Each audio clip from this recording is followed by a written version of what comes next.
Hello, everyone. I'm Julian Jacques, and I'm here with Ramona Rizzo from VH1's MobWives. Hi, how are you? Good morning. MobWives finished airing in about March. So what have you been doing since then?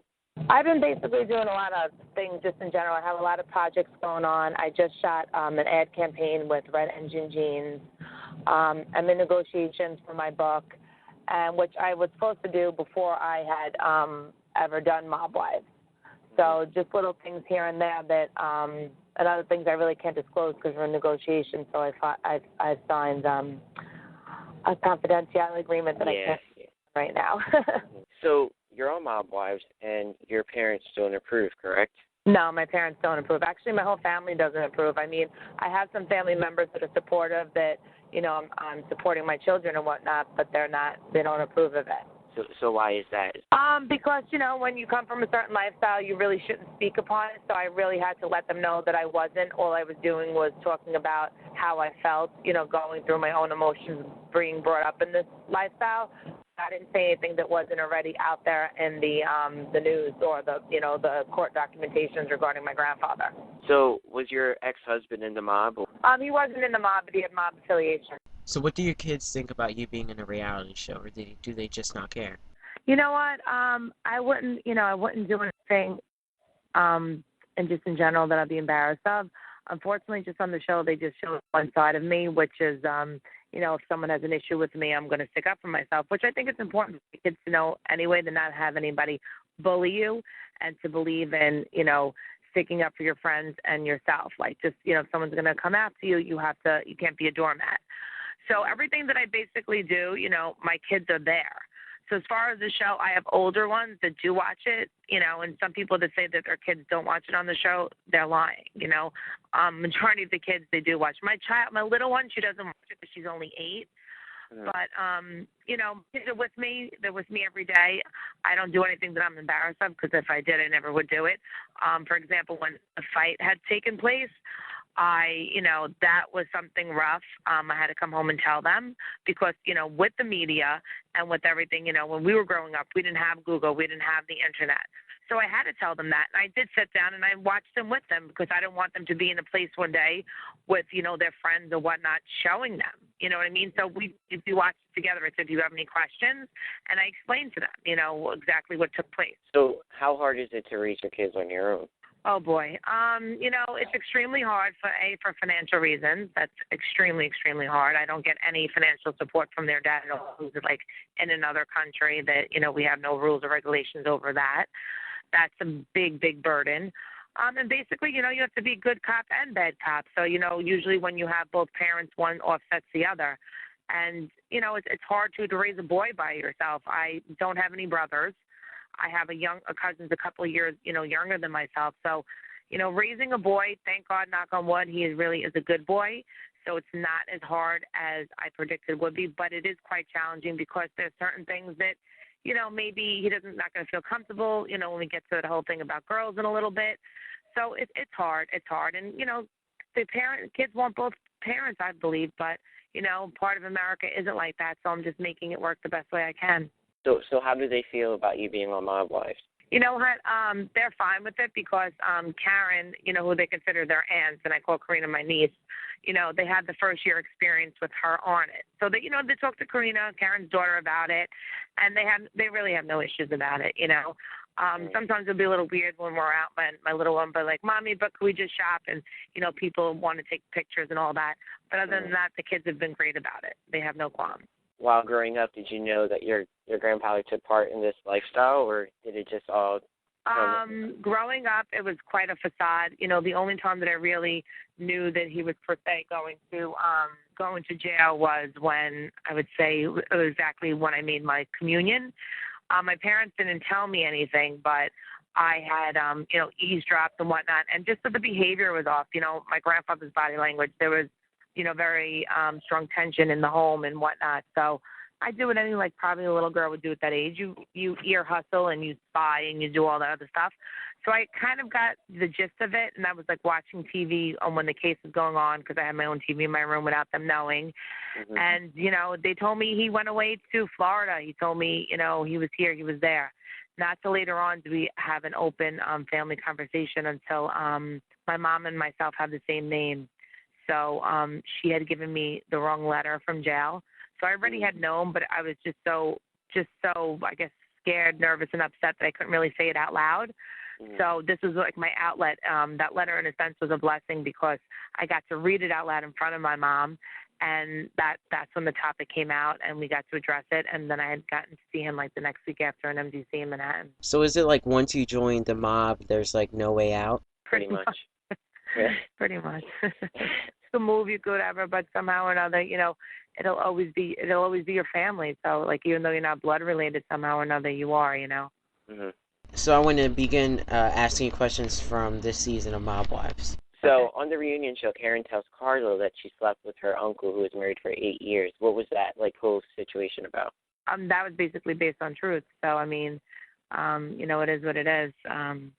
Karen spoke upon it, and Carla's like, well, and you, Missy Miss, and she sat there with her, a finger on her nose. She had nothing to say about me. So, I mean, it was just we were just so dumbfounded because the fact that was, we brought this girl in to come away with us. We didn't talk about her ever again after that. I mean, she really didn't ever. I mean, I feel in my eyes and half of America's eyes, the last 2 seasons did anything to the show to sit there and, talk about her about, Mm-hmm. So, we said, okay, we took you in, you came on vacation with us. So it makes us question, did she only come with us because she wanted airtime? Because I promised her, my word is my word, I have nothing to say about you after that. And if you notice, if you do watch the show, I didn't say anything about her after. She's like, yes, you did. No, I didn't, because I really don't care about you. You really don't impact my life. I have nothing really, to do with you. If you're in my company, I'm going to act like a lady. If you're going to, start. But Carla's like a little barking chihuahua. It is what it is. So we never spoke about her again. So Karen just felt like, let me just say whatever because you're sitting here and you're coming at us when you're the biggest fraud out there. Claims that's true. I mean, supposedly the lady's writing a book upon that. She's the wife was on a Married a Mobster. She's been including Carla in this from a long time. Supposedly she was the downfall of her marriage. So what is your side of the story to the whole Drita and Karen argument or feud is what a lot of people like to say. They like to call it a feud. My side of the story is that, if you basically are friends with somebody that doesn't have a limitation on time length, they never had a fight. Karen did move away. Karen had legal issues going on, but I've come back to New York and I've picked up with friends that I haven't seen in many years. They never had a falling out. And Drita, you know what? She's done the same with people too. It was just convenient for her. She got with Lee. I guess he was a good catch at the time financially. Things were, working well for him. And the whole friendship, key went out the door. But I'm not going to say that it never happened before. It does happen. It's happened in many situations. It happens in families. It happens with best friends. It happens all the time. You should just own up what it is, make a phone call, and keep it moving. You know what I'm saying? It should have never been like that. Yeah. How me and our official crew is, which me, Jennifer, my sister, Karen, we would never date one of our best friends or good friends' boyfriends.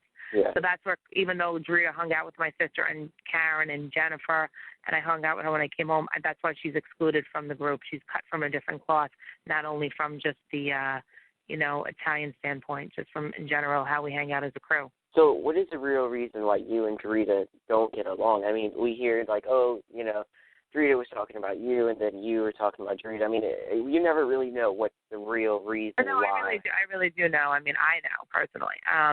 When I did come home, she was friends. She still had a relationship with Jennifer Graziano. The show, she had stayed with my sister years ago, so I never really hung out with Drita. She was always part of that crew that always had gone out and stuff. I was more to myself growing up, and I stood with, even though Karen, Jennifer, and my sister or my family, I always stood with them on different levels. So as far as a partying level, I never really went out as much in that, but I was always in their presence because we did vacations, we did, birthdays, holidays, the whole nine. So I still was with them. So when I'd come back to America and I came to Staten Island, Drita was still staying with Jennifer. So we got reacquainted, then I started hanging out with her. Movies, the kids, taking her daughter, going out. We have the pictures, stuff like this. Things started going left, to keep it real. It was when one of the guys wanted me to be on the show. And then from there the story sprouted. She supposedly said this about me. She supposedly said that about me. Now, mind you, the people that told me them, I don't eat cheese for a living. I'm not a rat. So they're like, Ramona, don't say anything. And plus, we needed the girl at that time. She was part of the scissor reel. They wanted no waves. They wanted her to sign the agreement. So for me, I could not be on season 1. I had to turn it down because I had legal issues. I didn't know what was going on with my children, with my ex-husband. I came home fresh back to the country, like with the bottom taken out of me, but I was just glad to be home. I said, you know what? I really don't care. I played the game. I hated being phony, but I had to do it because I'm not going to go back and tell people what she said about me because I made a promise to them. But I knew it. I mean, I knew from, numerous different people. I guess, same way that, her and Renee were having struggles in the beginning about power about the show, who was the biggest star. She didn't want me to be on the star. She didn't want me to be on the show because, my background, more than I'm saying, really is part of this world. And maybe I come with a better story because I have 4 kids and I am that mom struggling out there. It is what it is. You love me or hate me, call me that bitch. They are saying good things about me out there too. So maybe she felt that was a competition. Yeah. Actually, I know she felt that. So pretty much what you're saying is you two, pretty much were not friends, but were able to be in the same room up until it was time for you to sign legal forms, or not let me not even get into that, but just like when they asked you to do MobWives season 1, and pretty much her who added. I'm gonna tell you this. Yeah, basically we were friends. I mean, when that scissor reel was being shot, we were friends. I mean, however, I don't know what she, if she wants to bring somebody into it, she doesn't want to consider somebody that she cooked dinner for with Karen's kids, my kids, hung out, birthday parties. If she doesn't consider that a friend, then I maybe she should go write up Webster's dictionary again. I don't know. She changed her story so many times pertaining to that. To me, that's a friend. Giving me your child to go take her to the movies. I mean, I wouldn't give my child to anybody and consider a friend. Yeah. You know what I mean? So things went awry. Things went left. When basically they really were going hard for me to be on the show. Yeah. Wow. And Ramona became, the villain, but never to my face. It was always to the people close that were kind of pulling the strings, part of the production. So she figured, talking to their ear, what it is, because she didn't like that they were approaching me either. It's like a very vicious circle. So, yeah. Yeah. Ooh, she's scary. I mean, listen, like I said, I called it out on there. I mean, if anybody watches the reunion show intelligently, yes, I don't like what she did to Karen. I'll always have her back to what she had with Karen. But everybody needs to understand, we were in a room after they had that rooftop fight. We had a rap party. So I was like, Karen, so what are we going to do? She's like, no. She says hello to you. Just be nice. So she came over to me, kissed me, whatever.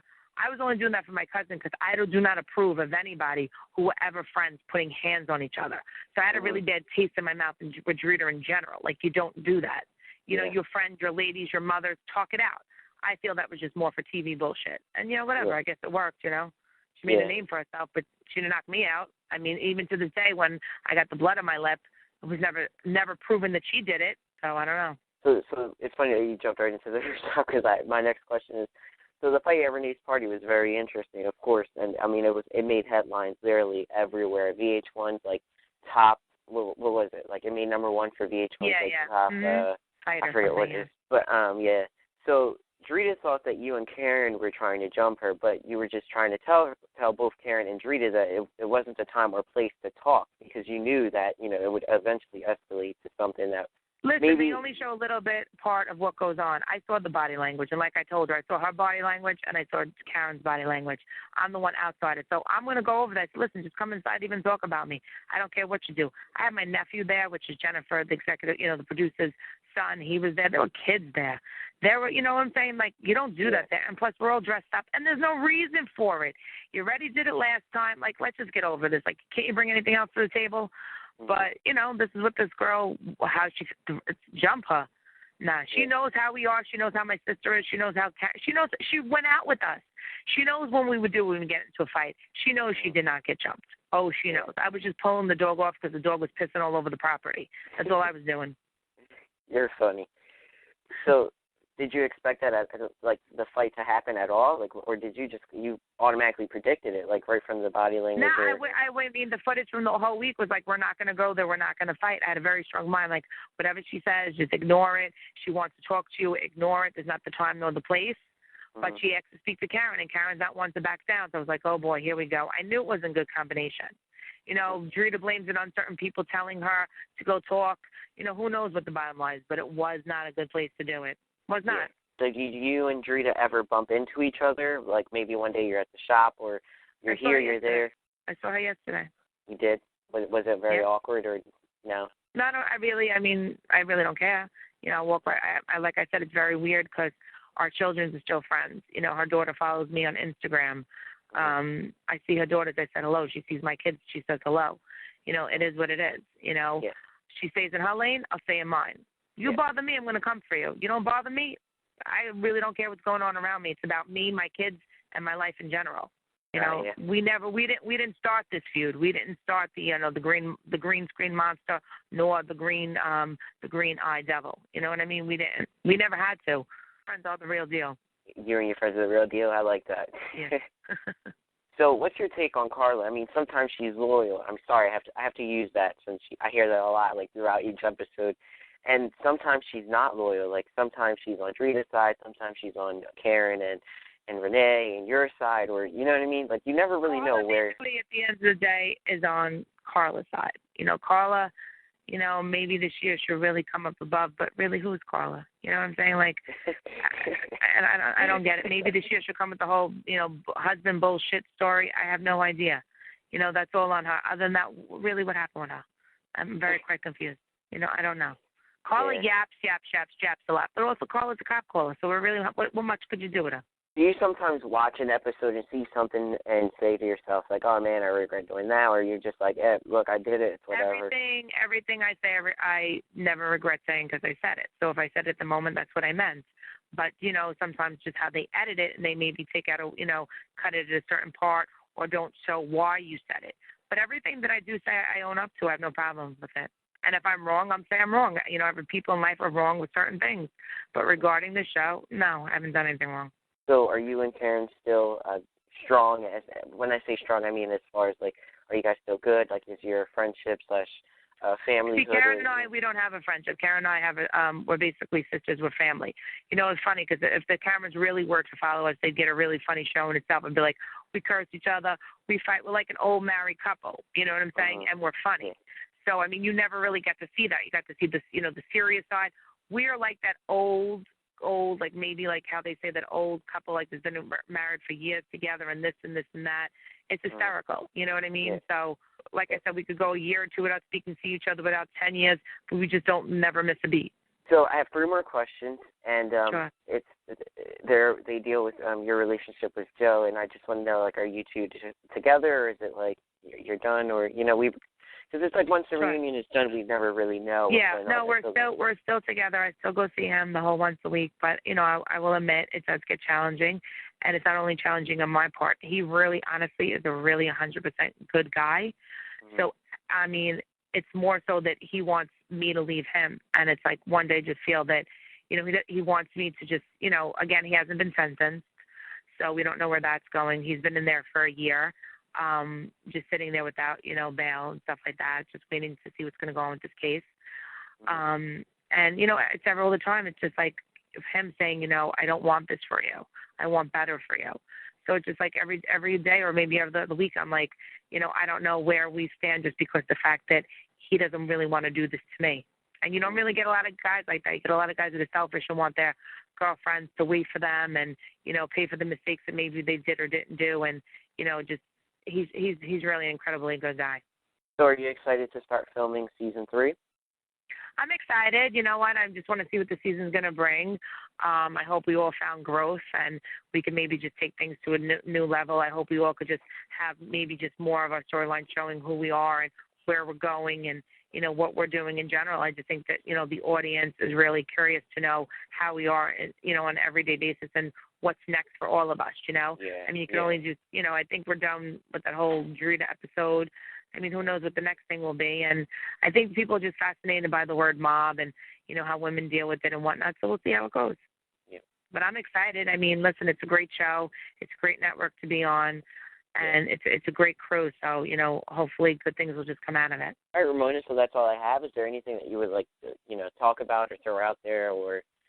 just tell the fans if they want to, want them to follow me on RamonaRizzo.com. My website is revamping it right now. It's launching within 2 weeks. And they can follow me on Twitter, which is Ramona Rizzo VH1, and I'm on Facebook. So just to keep up with me, because there'll be some good stuff coming on after September. I mean, I'm going to be, like I said, very heavily in the fashion world and just things in general. So just look out because, you know, I think it's going to be fun. And I just think we need to also just do some fun things. And like I said, last year, they depicted me as maybe the villain and whatnot. I'm a very strong person. I stand by everything I do. And like I said, if someone's harassing you or your friend, what are you supposed to do? Like just sit there and just give a smile on your face? You have to give what you're gonna get 10 times worse, because you can't be anybody's doormat. And you cannot let anybody bully you. And I'll be damned if anybody bullies me. So it is what it is, and just hopefully they'll just show this year that the fun side of me, the joking side of me, and all the above. All right, so I know who to call when I need someone to back me up. Honey, if you need someone to back you up and we're friends, I got you. If you need someone to have fun with, I got you. If you need someone to go shopping with, oh, baby, bring the black card. We'll have a good time. All right, Ramona, thank you for doing this interview. Thank you for your time. Thank you for everything. Thank you. Bye-bye. Thanks.